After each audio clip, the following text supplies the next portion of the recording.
Welcome to our third installment of the series on Ukraine.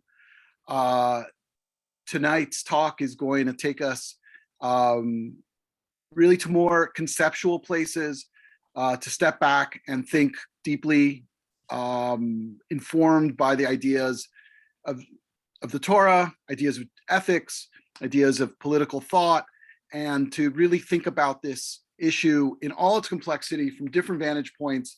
I think we are all looking for guidance, for some light, and for a space to talk about things. That's not rushed, that's not just clickbait and headlines, but actually something that is meaningful. That's what a university is for. And the Yeshiva University community in particular, we have the unique blessing, the real bracha of being able to come together and to connect the world of Torah to the world of Mad'a and everything that comes in between, and that conversation that comes out from people thinking about things from different perspectives. And so it's really my great pleasure to have you all here tonight. I want to, before I forget, I want to thank our sponsors, the Rabbi Arthur Schneier Program for International Affairs, the Emil A. and Jenny Fish Center for Holocaust and Genocide Studies, Bernard Revel Graduate School of Jewish Studies, the YU Center for Israel Studies, Yeshiva University Political Action Club, Dunner Political Science Society, the Yeshiva University College Democrats, and the Yeshiva University College Republicans. And I just want to say it's a testament to the centrality of this issue, the importance of this issue, that so many different groups came together. They came together very quickly, and it means a lot. It means a lot that this initiative has had the blessing and the support of President Ari Berman and our Provost, Selma Botman, who has understood the value of this type of dialogue for a long time. And it's my great honor to introduce her tonight, to introduce this event. So please, and after Provost Botman introduces the event, we'll have some formal introductions and the presenters will begin the presentation. So thank you so much. Thank you, Ronnie. Appreciate everything that you've done to help us understand Ukraine and to bring information to faculty, students, staff, and our community. I want to thank the presenters this evening. The events in Ukraine really prompt people of conscience to reflect on the terrible human costs of war. Ukrainian President Zelensky has made eloquent appeals to a common set of values: human rights during wartime, respect for national boundaries, the rights of people for self-determination, the rules of military engagement, and the treatment of refugees. For Americans, the unfolding tragedy calls to mind FDR's famous 1941 articulation of 4 profound rights that should prevail throughout the world. He talked about freedom of speech, freedom of worship, freedom from want, freedom from fear. This terrible conflict in Ukraine and in Eastern Europe reminds us that these values continue to be relevant reminders of what we often take for granted in the United States, and what the citizens of Ukraine are experiencing today. Tonight's discussion will explore the application of Jewish values, democratic ideals, human values that we all treasure. This could not be more relevant, more important, and more timely. I look forward to this discussion tonight and thank all of you, the participants, and those of you who are attending this panel. Thank you all for joining us tonight. Ronnie. Thank you, Provost Botman. That's an important, thinking about those 4 freedoms, highly relevant at this moment when they're under assault. Before I introduce, I just want to also thank everyone who's here. In particular, I want to call out, I'm sure I'm going to miss people, but I see Dr. Dobrinsky is here, Dean Daniel Reinhold of the Revel School, also Dean Karen Bacon of both Yeshiva College and Stern College. It really means a lot that you're all here. And everyone else who's online, who I'm sure I'm missing someone. I apologize for that. I'm gonna introduce people in order. We're going to start with Joseph Luders. Joseph Luders is the David and Ruth Gottesman Associate Professor of Political Science. He is currently chair of the Department of Political Science. His research interests include American racial politics, social movements, civil rights politics and policy, and American political development. His recent book, A Civil Rights Movement and the Logic of Social Change, provides a general theoretical explanation for social movement outcomes. He has published articles in the American Journal of Sociology and Polity, as well as reviews and perspectives on politics and presidential studies quarterly. He has twice been selected as senior class professor and was a recipient of the Dean Karen Bacon Award for Outstanding Junior Faculty. He was a Mellon Fellow in the Special Project on Contentious Politics at the Center for Advanced Study in the Behavioral Sciences at Palo Alto, and has received research funding from the National Science Foundation. And I'm really honored to have him on tonight and to hear his perspective. So thank you, Professor Luders.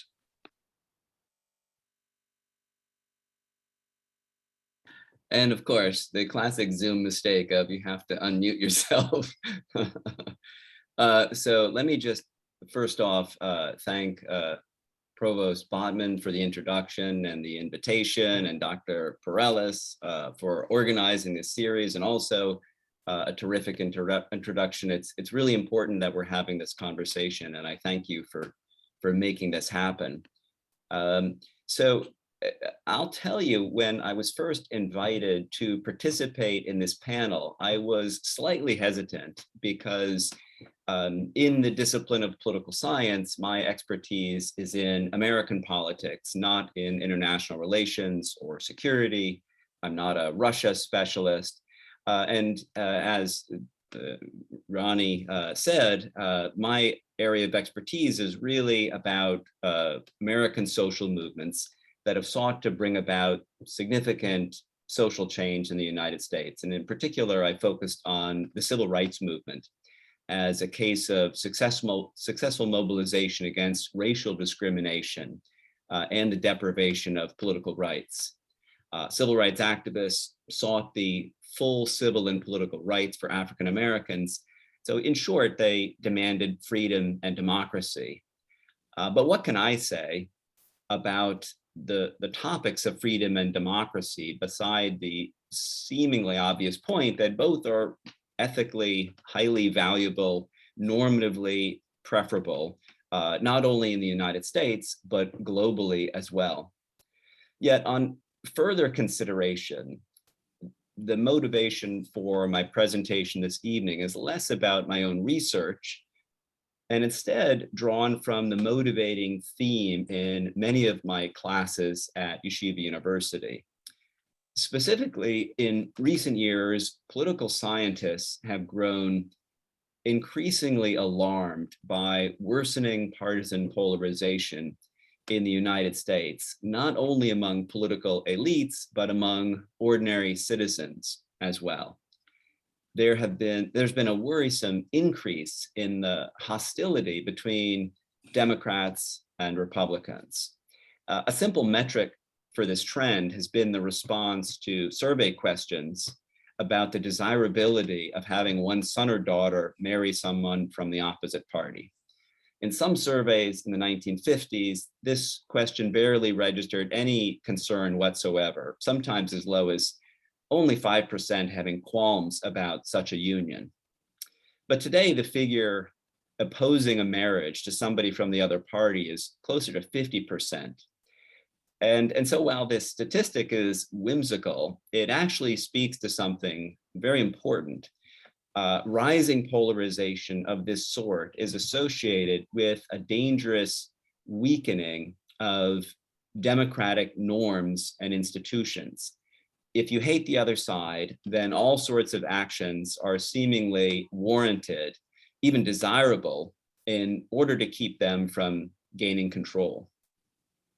So while political scientists have been worried about these trends for some years now, the violent assault upon the US Capitol on January 6, 2021 was a wake-up call to many others that our own democracy is vulnerable. I should add that the concern about what is often called democratic backsliding is less about the violent overthrow of the government, but instead about a gradual erosion of essential norms, the norms about respect for rule of law, a refusal to bend rules for partisan advantage, a disavowal of violence against political opponents, and seeing the other party as loyal and patriotic. Rising partisan polarization, a kind of intense political tribalism, has eaten away at all of these norms, and the coronavirus pandemic has only made matters worse. So what does this erosion of democratic norms and institutions in the United States have to do with the Russian invasion of Ukraine? What I suggest is that the patterns of institutional erosion, the breakdown of norms, and democratic backsliding are not exclusive to the United States, but global in scope. And that this erosion led Vladimir Putin to believe that Ukraine might be invaded with few real consequences for Russia. Putin saw the political and social disunity in the United States and in the European Union as an opportunity to pursue his own military ambitions. The seeming weakness of Western countries stem not from their military capabilities, which continue to be robust, but rather their disunity and distrust in the face of threats. Putin must have regarded these divisions, one that Russia has sought to magnify, in fact, as fundamentally weakening the resolve of Western powers to stand against him. And this was a serious miscalculation on his part. But it's possible to see how he arrived at this conclusion. In the United States, the long calm since the collapse of the Soviet Union has provided a false reassurance, I think, that wars of aggression are old-fashioned, a thing of the bygone past.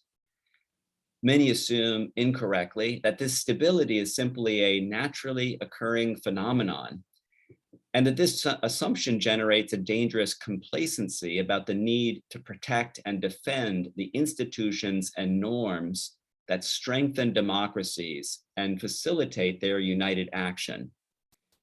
There is a seductive temptation that we turn inward to care only about the United States and to give up the burden of global leadership that has been a central pillar of US foreign policy.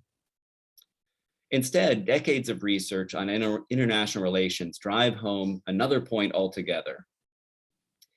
International affairs continue to depend not only upon military strength, but the patient construction and meticulous defense of international institutions, treaties, alliances, and norms in a complex architecture. NATO, the North Atlantic Treaty Organization, emerged to protect Europe against internal threats, to promote European integration, and to deter Soviet expansionism. The European Union is another set of institutions to promote collective action and to solve shared problems. The resolve of the US has been a vital element in the construction and maintenance of this global architecture. Yet there has been a sustained assault upon democratic institutions and the norms that uphold them. And this assault threatens democracy both at home and abroad. As I said before, Putin's invasion of Ukraine was predicated on his mistaken belief that Western countries would permit the Ukraine to fall, with some protest to be sure, but without great opposition. What happened instead was a coordinated response to sanction Russia in every feasible manner, to provide military assistance to Ukraine to resist the aggression and to aid the torrent of refugees, mostly women and children, pouring out of the country. These actions are both through collective institutions and in defense of norms, the norms that Provost Botman mentioned, international laws and norms about sovereignty, protection of refugees, defense of territorial boundaries, certainly against unprovoked wars of aggression. Yet too often we associate freedom with the absence of government. I think it was interesting that Provost Botman mentioned FDR's four freedoms, because it underscores the point about certain fundamental rights to which we are committed. And you can trace these rights, in a sense, to a strong argument in favor of effective governance. Indeed, many classical liberal thinkers, such as Thomas Hobbes or John Locke, understood that without effective institutions, particularly governmental institutions, everyday life, indeed our very rights, are in a perilous state of nature or perpetual war. Thomas Jefferson, following Locke, wrote in our own Declaration of Independence, the familiar part: we hold these truths to be self-evident, that all men are created equal, that they are endowed by their creator with certain unalienable rights, that among these are life, liberty, and the pursuit of happiness. But the often forgotten line is the next one, that to secure these rights, governments are instituted among men, deriving their just powers from the consent of the governed. Government institutions are created by humans for the purpose of securing our rights. These institutions are infused with democratic norms, the soft guardrails of democracy that allows citizens with diverse viewpoints to find common ground, to resist the temptation to seek every advantage in partisan combat, and to allow us to solve problems together. The global reaction to the plight of the Ukraine against the Russian aggression provides some hope that there continues to be a reservoir of commitment to those international institutions meant to assure geopolitical stability, defend sovereign nations against attack, to save lives, particularly civilians, and to coordinate united responses to crises. Putin profoundly underestimated the resilience of these institutions and norms. President Zelensky's courage in defending the Ukrainian nation and sovereignty against Russia has emboldened others to stand up in defense of democracy and to recommit to the international institutions that embody this defense. So if I were to distill my remarks into just a few lines, it's really simply this. The bad news is that democratic backsliding in the United States and elsewhere is real, and it presents daunting challenges going forward, not only to effective governance to solve collective problems, but also to the basic cohesion of our nation.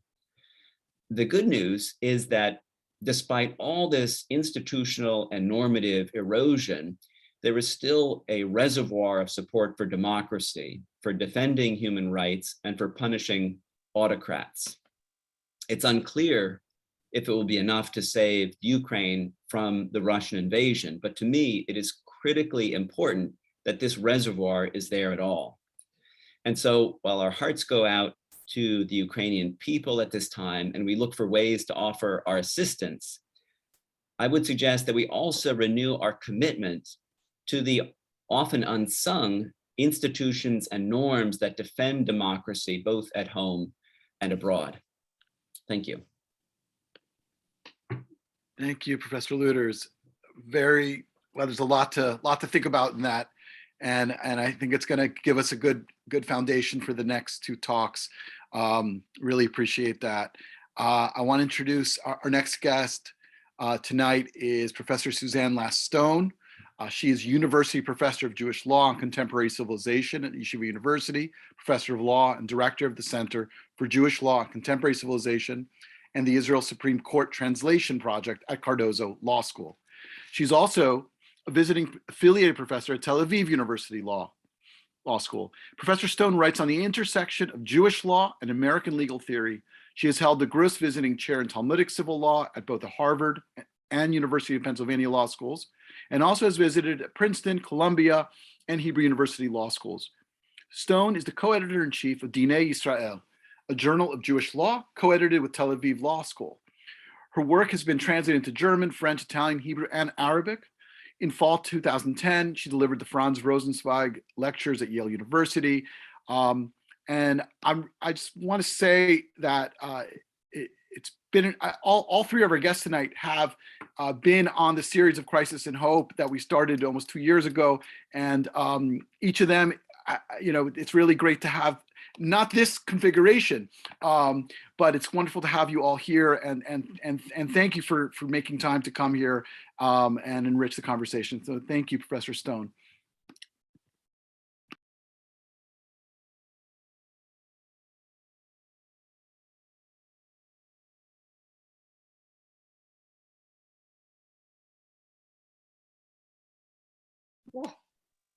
Yes, you're muted. You're on mute. You're on mute, Suzanne. You're still on mute. Am I still on mute? Yes, yes. Am I- You're good. No, Suzanne, you're good now. Good, You're You're good. good. You're good. It's good you did it so that all of us can feel better when we mess up, Absolutely. And also, so you would all miss the thank yous. I'm not going to repeat them. So my remarks tonight are a little less formal, and I'm not an astute observer of politics. I will start with that.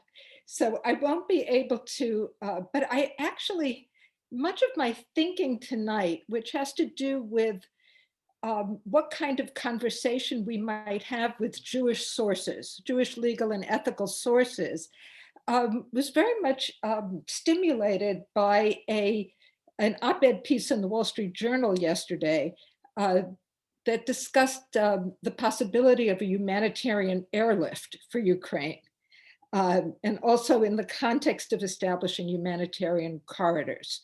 And the words are fresh and new and international in scope, but of course they reflect very age-old ideas. And it's those age-old ideas that I want to discuss. And in doing so, what I'll mostly be referencing is notions of how one fights wars that emanate from the Jewish sources. And before I do that, I have to do a bit of a translation project for two reasons. First, conceptually, Jewish law in many ways is segmented. It describes primarily and in detail the obligations of Jews, right?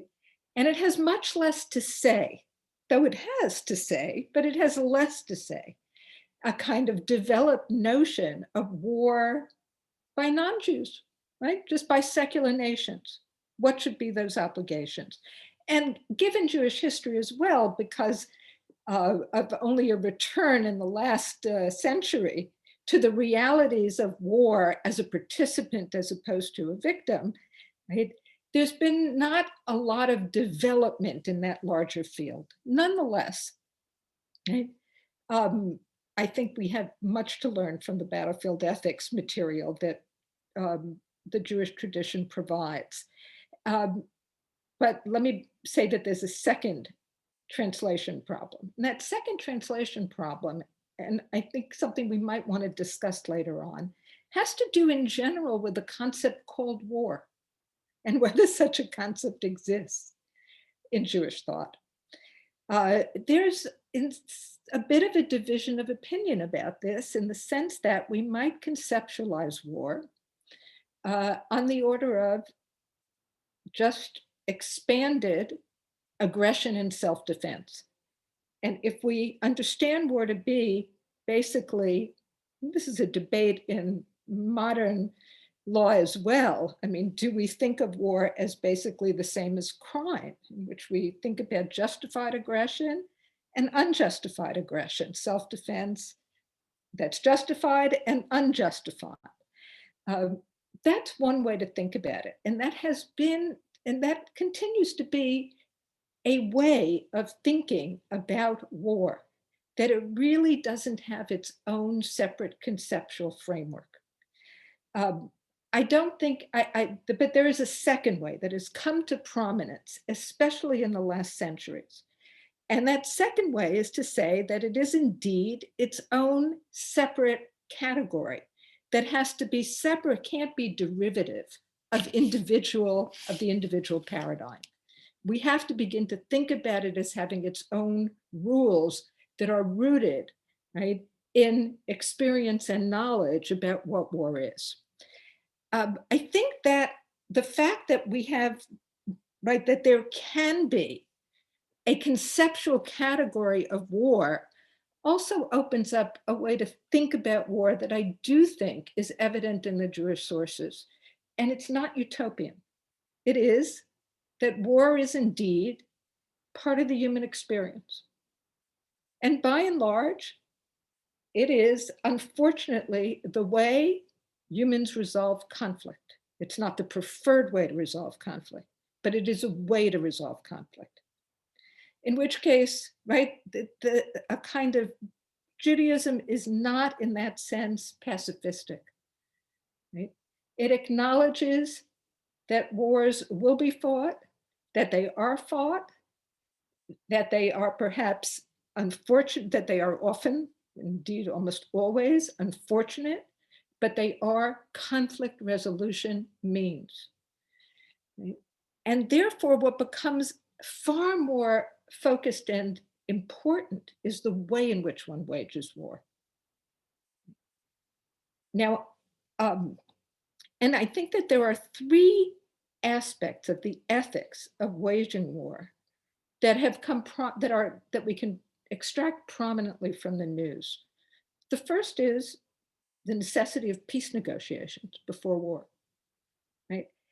And that derives from this assessment of war as a rational means of conflict resolution. It's a rational means of conflict resolution, but it's not the preferred means of conflict resolution. If one can resolve conflicts before that, right, one must. And so the prominent statement, right, in Deuteronomy, call for peace, make a call for peace before you wage war. You are obliged to do that, right? You must enter into negotiations. And negotiation doesn't necessarily mean compromise, but it means a kind of clear statement of one's goals and a rational calculus that both parties can engage in terms of the costs and the benefits of war. Right? This may seem very hard-headed in some fashion, but I actually think that realism is a sorely needed quality, right? The ability to think realistically about what humans do and to import into that realism an ethical boundary. Right? So peace is one aspect, and peace has been a prominent aspect, been particularly prominent, of course, in the Ukraine situation because of Israel, which has been quite fascinating to watch the Prime Minister of Israel emerge as as one of the negotiators. The second part, right, and the second thing is the aspect of humanitarian corridors. Humanitarian corridors is a very modern terminology for a very ancient idea that we can find, of course, in the Bible, right? And that is the idea that one must, in fact, allow people to leave the battlefield. Right? So it's primarily, right? The injunction is that you cannot siege a city, you cannot surround a city on all four sides. One side must be left open, right? One side must always be left open, and the side is more a question of metaphor. But the point of it is that people have to be given a choice, whether they want to fight and stay or whether they want to leave, right? They can't be entrapped. Right? So very importantly, this also very importantly answers a dilemma in Jewish law, which has often been brought as something of a criticism against about Jewish law, which is that Jewish law doesn't overtly, unlike other legal systems, distinguish between civilians and combatants. And yet, of course, the fact that everyone is supposed to leave the battlefield who does not want to fight immediately dispenses with a very severe need to distinguish between combatants and civilians. So, right, the humanitarian corridor is a requirement of Jewish law. Right? And finally, the last one is something I read about today, which filled me with horror, of course, which is that it is perhaps the plan of Putin, this is reported today, to engage in deforestation, right, in Ukraine. Of course, also a tremendous violation of Jewish ethics of war, right, in which you cannot destroy more than a sixth of the crops, you're prohibited from removing fruit trees. And the basic point here is that you are not to engage in undue suffering or waste. So the upshot of looking at these particular ethics of war and the way in which they now play out in front of us in real time, in real life, is that we have here a system that is realistic, non-utopian, pragmatic, but very dedicated to minimizing suffering as much as possible, right? To minimizing and avoiding cruelty as much as possible.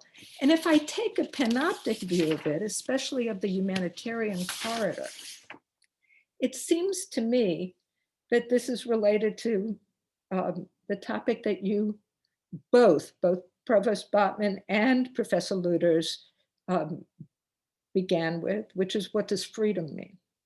Right? There's an aspect here, I think, in which the freedom of a person is very much at stake, right? The freedom to leave the scene, to not participate in political conflicts, to not participate in wars, that is part of a larger rabbinic, generalized respect for human freedom. Human freedom doesn't mean we don't have obligations. But if we think in a kind of larger way about the way in which rabbinic thought thinks about prisons, right, which it very much avoids as a means of punishment, the imagery of prisons is this is a terrible, terrible thing. The way in which we think about the redemption of captives, and the way and the rules of the cities of refuge, they are part and parcel of a much larger picture in which there is a thrust towards somehow maximizing human movement and freedom as much as possible.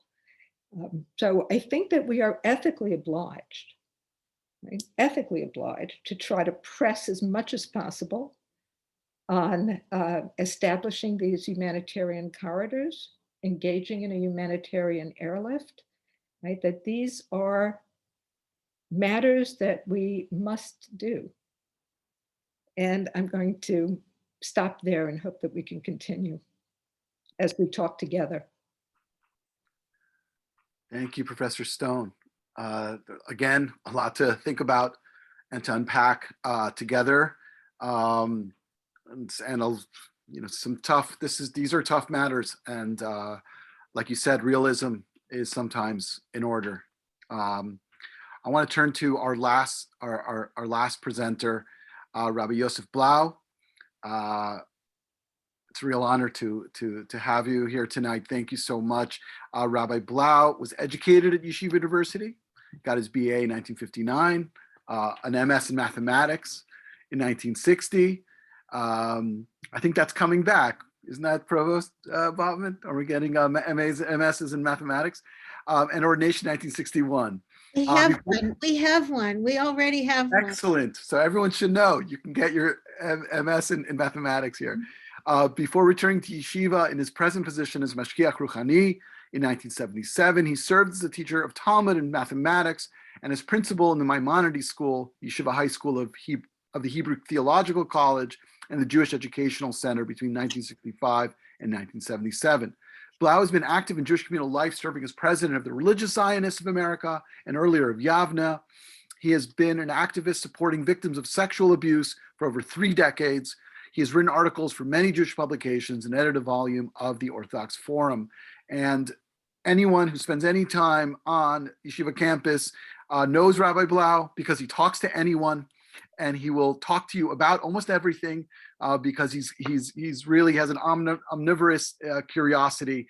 And it's a great honor to have you here tonight. So thank you very much. And I want to remind everyone to please send in your questions. I'll do my best to get to them and to present them in a coherent fashion. So please, as things come up on any of the speakers, put them into the Q&A. And I look forward to that. Thank you, Rabbi Blau. Okay, thank you, Ronnie, very much. And it's difficult to follow such eloquent speakers, and especially to deal with Jewish ethics after Suzanne spoke so well about it. But I'm going to come from a different perspective. And I'll start with a problem, a real problem. And that is if you think of the trips to the concentration camps that in Israel became normal for high school seniors, for our students who study in Israel, during that year, there's a trip to Poland.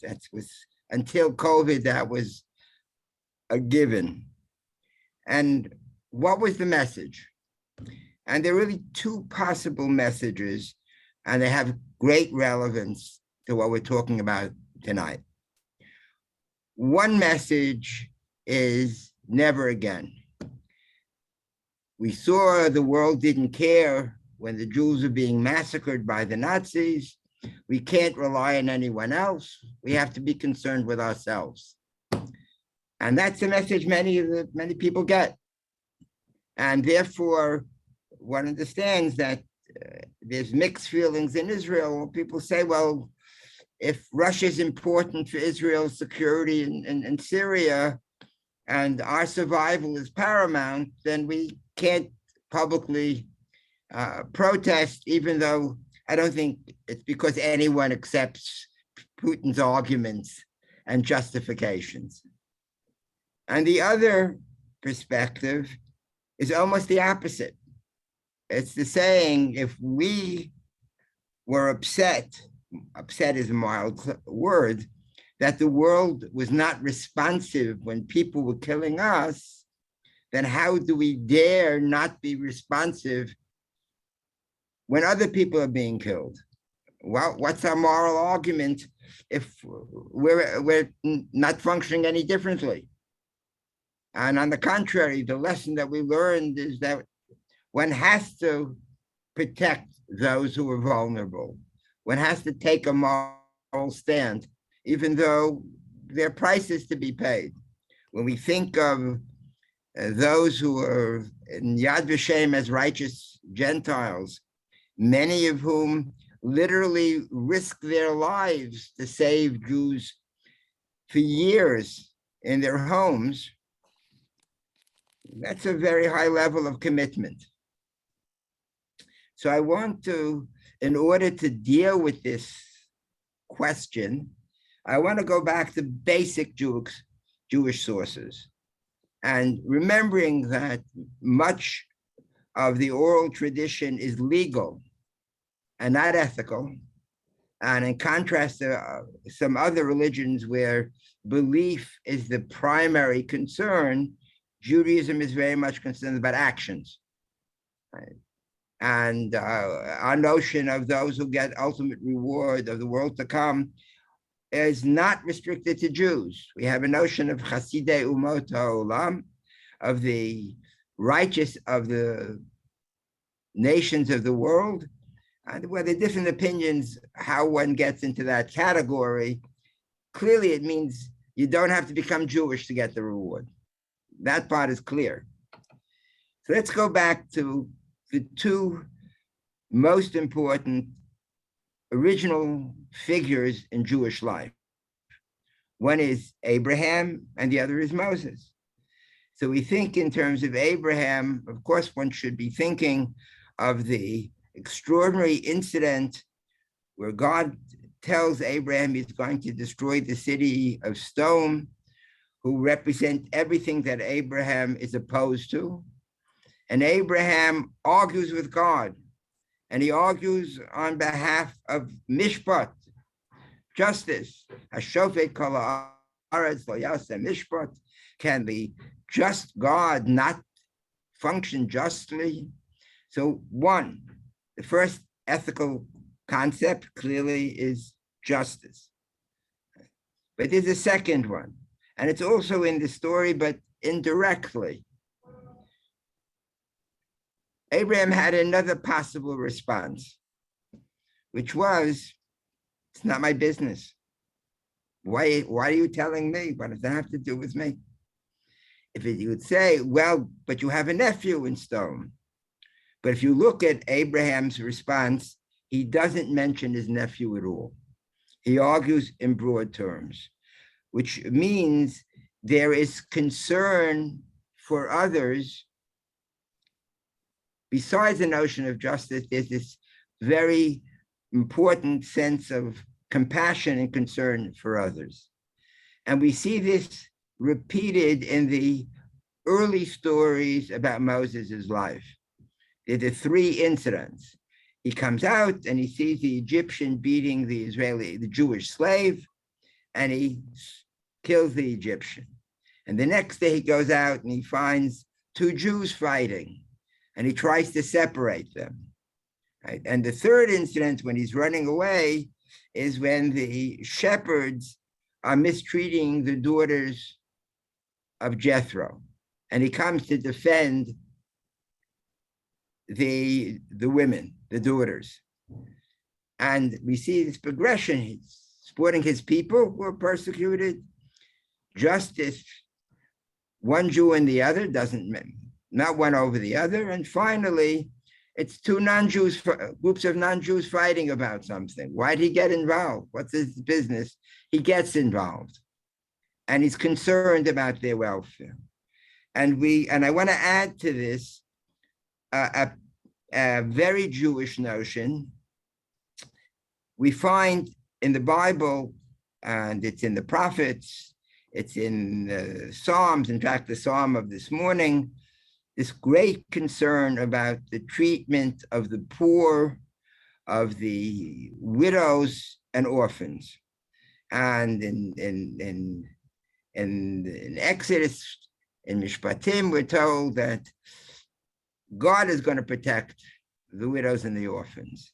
But one thing I find very interesting, it's never mentioned that we're assuming that the widows and the orphans and the poor are more righteous than anybody else. They may be, they may not be. They're people like anyone else. Our responsibility to those who are vulnerable, to those who are being mistreated, is independent of the notion of justice. It's a separate concept that we are concerned of those who are mistreated.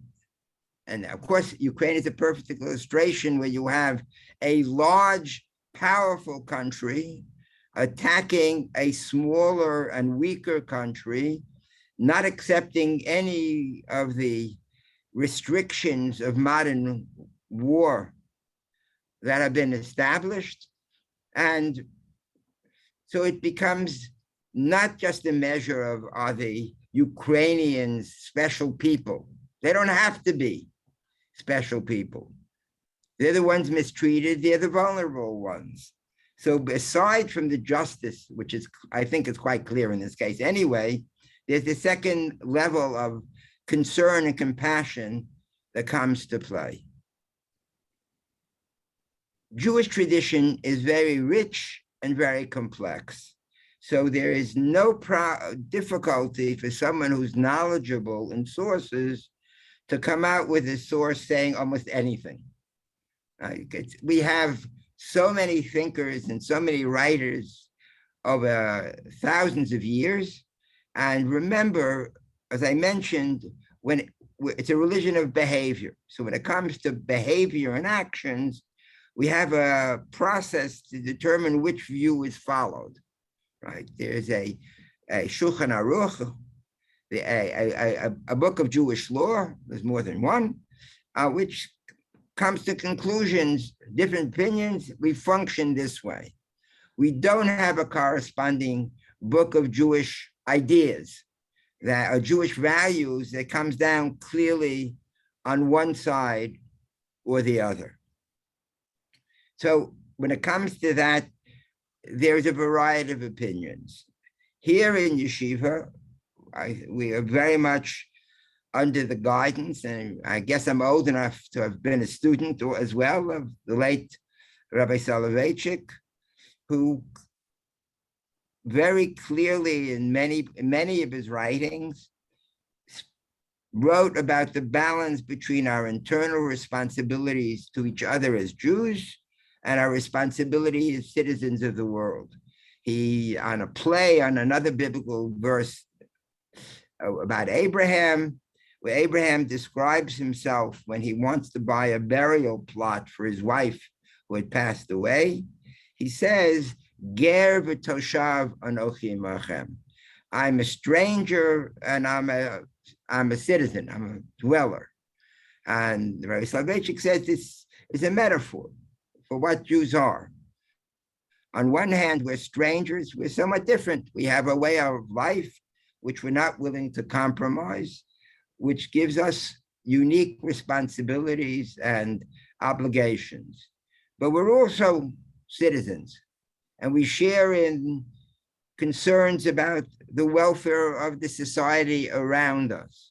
And we have to find that appropriate balance. And as long as I am referring to Rabbi Soloveitchik, I want to mention one very powerful incident that I don't know how many people know. In the night at the Israeli-Lebanon war, when there was the tragic event where a group of Christian Maronites attacked Palestinians in Sabra and Shatila. And the question was, what level of responsibility did the Israeli government and army have for allowing it to happen? Not for doing it, but for allowing it to happen. And the issue came up, should there be a commission of investigation of it?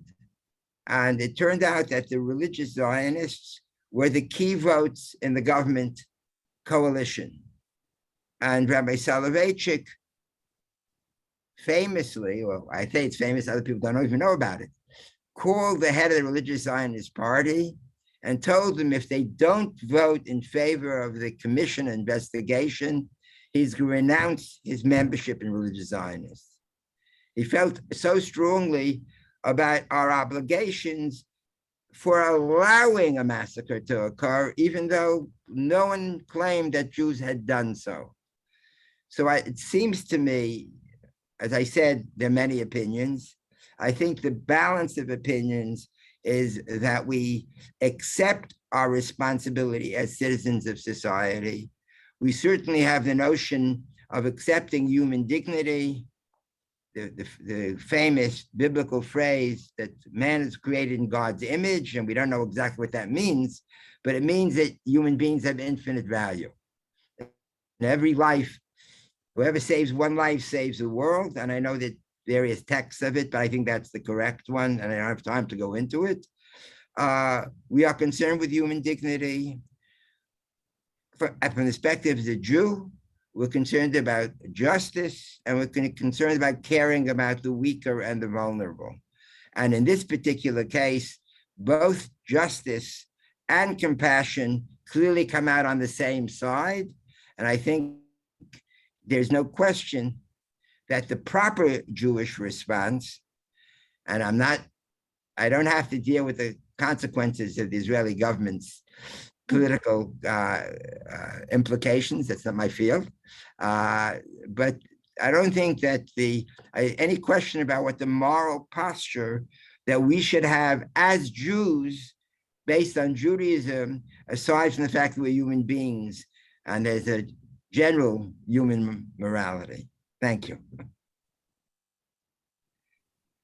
Thank you, Rabbi Blau. I think that between these different perspectives, we have a lot to talk about.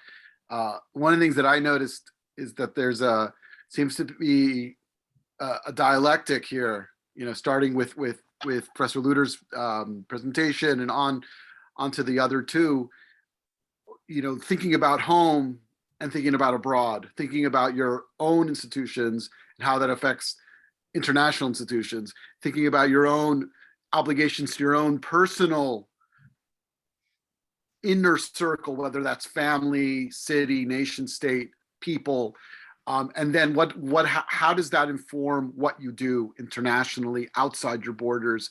Because I think that's part of what's happening now. We're living in a much more interconnected world. What happens in Ukraine is going to spill over. We saw that with Syria. We saw that with Iraq. We see it constantly, and it's just speeding up because things are more and more interconnected. I don't see questions coming to the chat at this second, but I guess the question I'm left with is where are the limits of our obligations in this situation? There's the ethical piece, and then there's the pragmatic piece, I guess, right? There's a pragmatic argument for helping the Ukrainians defeat the Russians. There's a pragmatic argument for helping with refugees, things like that. But then there's an ethical argument, and I think both are important to think about, and they're not necessarily mutually exclusive. But so I'll leave that to the three of you, and perhaps Professor Botman wants to add as well. Yeah, please. So I'm struck by how we think of this, not in parochial terms, not just in local terms, but in global terms and in historical terms. And, I was struck, Rabbi Blau, by your introductory comments about people standing by during the Holocaust, and some people actually standing up and helping people. And before we began this evening, Ronnie and I were talking, and I said, I feel helpless. I feel helpless and dispirited by what is happening, and having these conversations and having us think about things takes us out of ourselves. And, and I appreciate the words of Rav Soloveitchik and others, and thank you for bringing them up. So let me stop here, and perhaps there are other comments that people remotely would like to make. I see one more question come in, and this is related to which is very well phrased. What level of violence is authorized to protect the weak and vulnerable? Right? We can judge, oh, that's too much violence against them, but how much violence do you have to put forward to protect those people?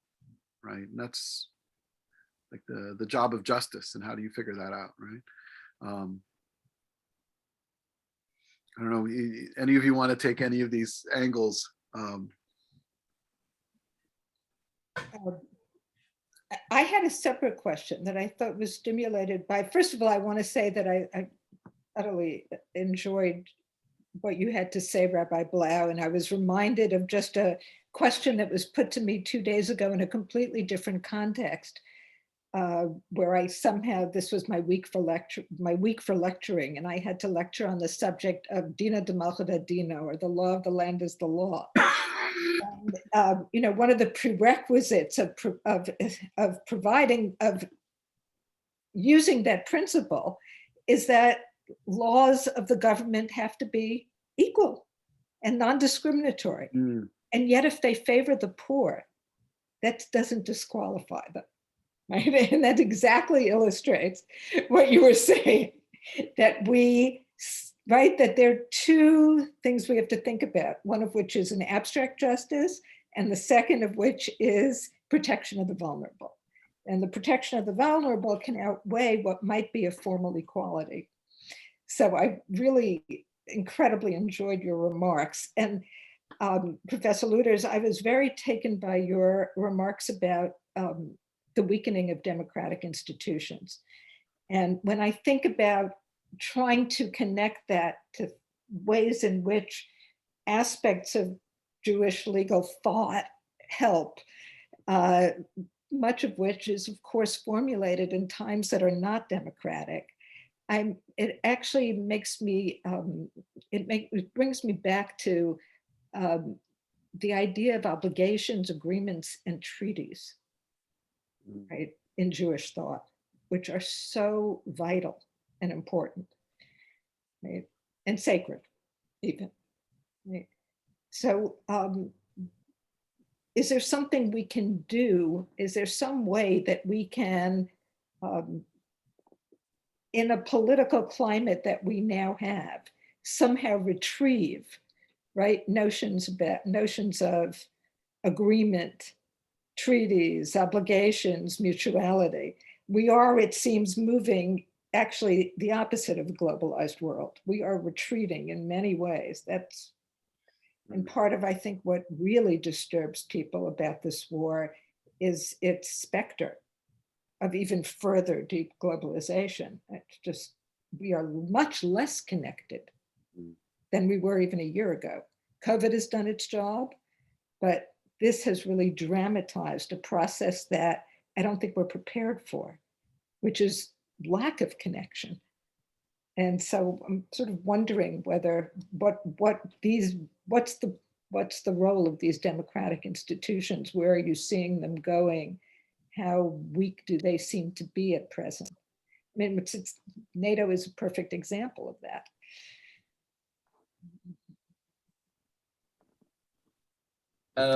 It seems like, I could deliver another speech about democratic institutions and norms under threat, and I don't want to launch into too much of an exposition of that. I mean, I guess what I was trying to say is, as bad as things have gotten, it's actually been really heartening to me that there's been such a unified global reaction to thwart this invasion, right? I think if you polled people, international relations experts about, here's this upcoming invasion, what do we expect to see happen from the United States or the European Union? It was anticipated that there would be some sort of, formal protest and grumbling, but there really wouldn't be just a full scale offensive against Russia in the form of massive economic sanctions that have, the potential to cripple their economy. I mean, the decline in the value of the ruble, impacts on oil exports, and the severing of multiple economic ties. I mean, that's very damaging. And a lot of this was just a huge surprise. And you have countries like, Sweden and Germany trying to ramp up their military support for Ukraine, which is quite striking. So, and the SWIFT, we talk about partisan gridlock in Washington, D.C. all the time, that it's become sort of hackneyed. But, a bipartisan Congress has been approving aid for the Ukraine. And so that's quite stunning. So in some ways, the domestic polarization that we've seen at least has been set aside, at least temporarily, to deal with this crisis in a unified and seemingly effective way. I mean, in response to the question about how much violence is justified, I think the great fear, of course, is that when you have a nuclear power like Russia, you can't escalate things too much. So it's partly about the unleashing of violence to protect the innocent and the vulnerable. But there's a great concern, I think, that if the United States were to do more militarily to curtail the Russian invasion, for the right motives in defense of the vulnerable, that the scale of the conflict could increase in an unexpected and incredibly dangerous way.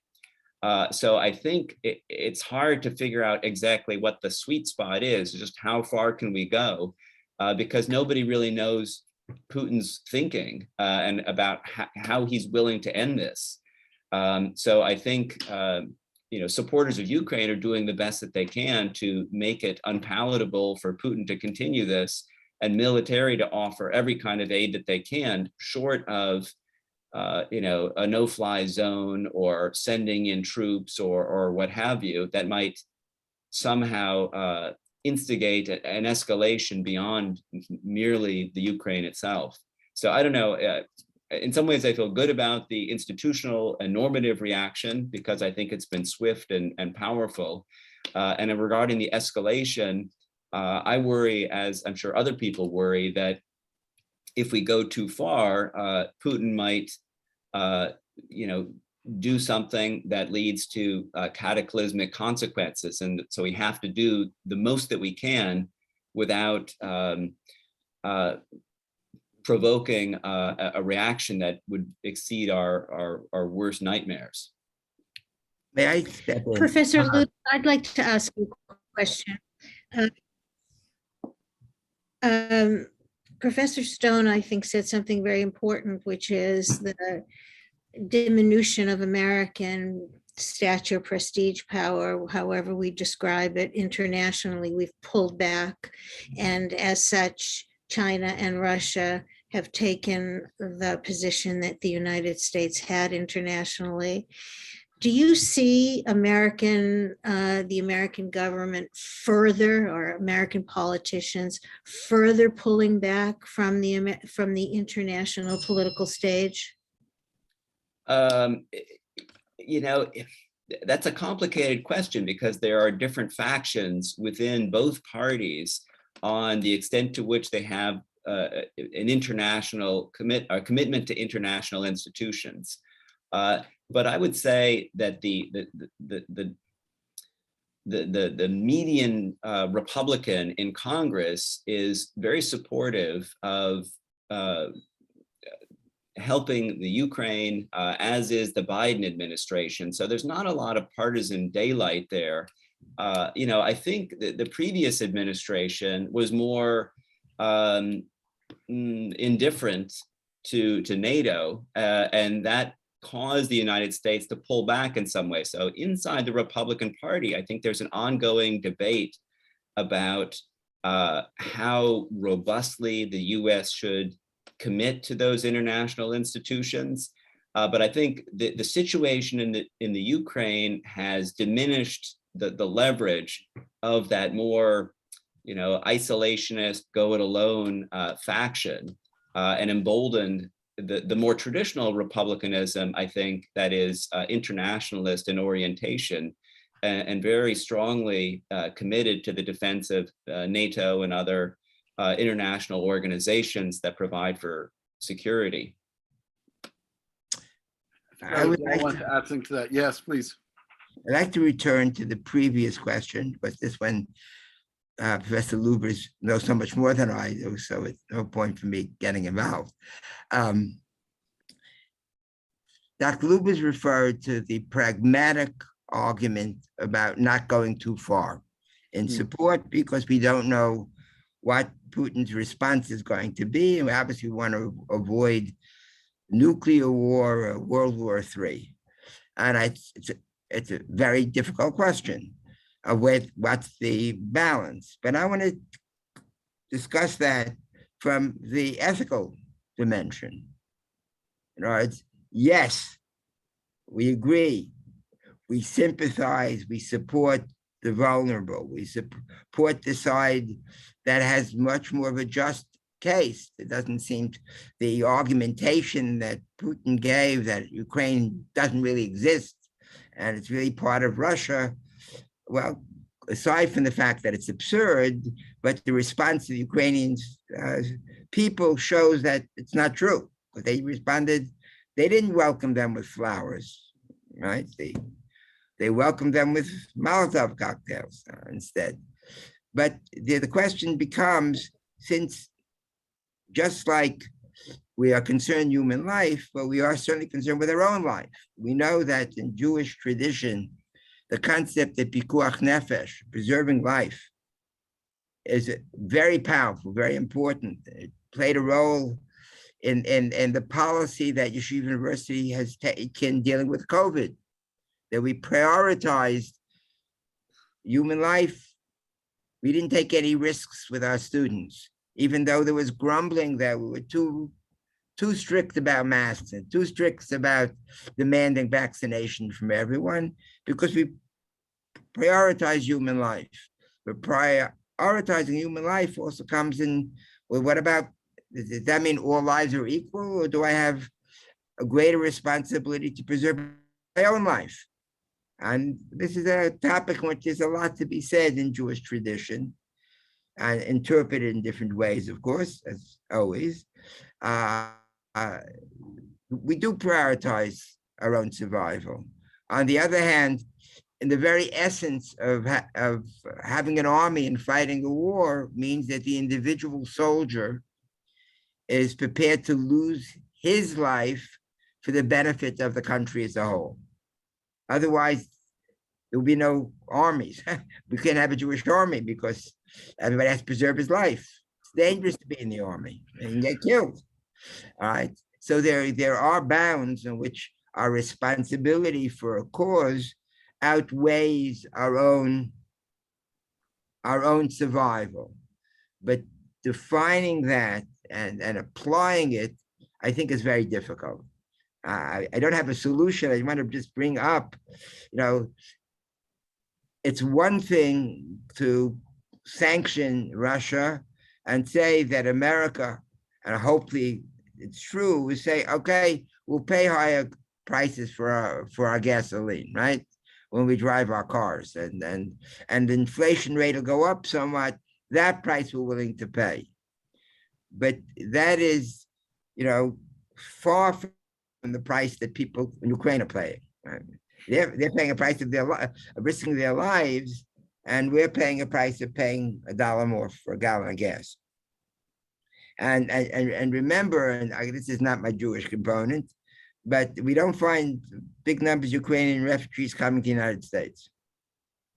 The United States hasn't even dealt with that. And we know that the United States has certainly in recent years shifted its attitude towards refugees. I think it's a generous way of putting it. And it's an issue which has been played out in the Jewish community as well, in America as well as in Israel. And I wonder what the response would be if, a country like Poland that's taken in 1 million plus people said, how much can we take in? We're going to ship 10,000 to America. Are the American people prepared to pay that price as well? I'm raising a question. I don't know the answer. I suppose my follow-up question or comment has to do with whether or not we are actually doing everything we can, short of engaging in any aggressive behavior, to reduce suffering. And that's what seems to me to be the core message that I tried to allude to, that one has to, right? That we don't live in a utopian world. There will be wars, but you have to reduce suffering. You can't sanction cruelty. So what about a humanitarian airlift? Why aren't we engaged in that? That seems to me something that is not hostilities, right? But we haven't yet made that move, and that is something I'm not quite sure why. Although you hear from the Ukrainian side and some voices in the US, the most humanitarian thing you can do is to get them more weapons and right? And on some days, I think there are a lot of people who are looking at what's happening. I'm speaking to some extent for myself on some days where you feel like, how can't we risk our lives and go in there? But obviously, you need to choose. You need to choose these things very carefully. This is hard. This is hard. The hour's getting late. I would like to continue this conversation, but I think it's a good time to wrap up. I want to also, I want to say the Ukraine issue sadly is ongoing. We're going to have 2 more sessions, possibly a third, and we'll see how things go. We're going to have a session with social workers and psychologists discussing trauma and repair, which is going to be something that is going to be an ongoing challenge. We'll also have a session dedicated to the artistic and poetic brilliance of Jewish culture from the town of Odessa, an elegy for Odessa, which these are places that have been destroyed and rebuilt many times. And so I'm really looking forward to that discussion coming up. And I'm sure there'll be more opportunities here. Also, just I put a plug in earlier and before this coming Wednesday. Roya Hakakian will be coming to Yeshiva University in person to Stern. You can also catch it on the same channel, yu.edu/YU Voices, the same Zoom link, but also in person for YU students and faculty. And I put it into the chat, all of the recordings will appear. Tonight's will take a day or two, but will appear on yu.edu/Crisis and Hope. That's the webpage where the recordings are. Thank you all for coming out and spending some time together. And Provost Botman, I don't know if there's something else you wanted to end off with. Thank you to everyone. Okay, thank you. And thank you to all the participants. Thank you for being a part of this. And we'll continue the conversation. Thank you. For anyone who is able to do so, to provide whatever philanthropic support you can to the people of Ukraine, whether it's through Save the Children or the Orthodox Union or your charity of choice, they will need everything for rebuilding, and whatever we can give them will be a help. So I leave you with that hope that we will all contribute something. And so good night, stay well, and thank you for joining us.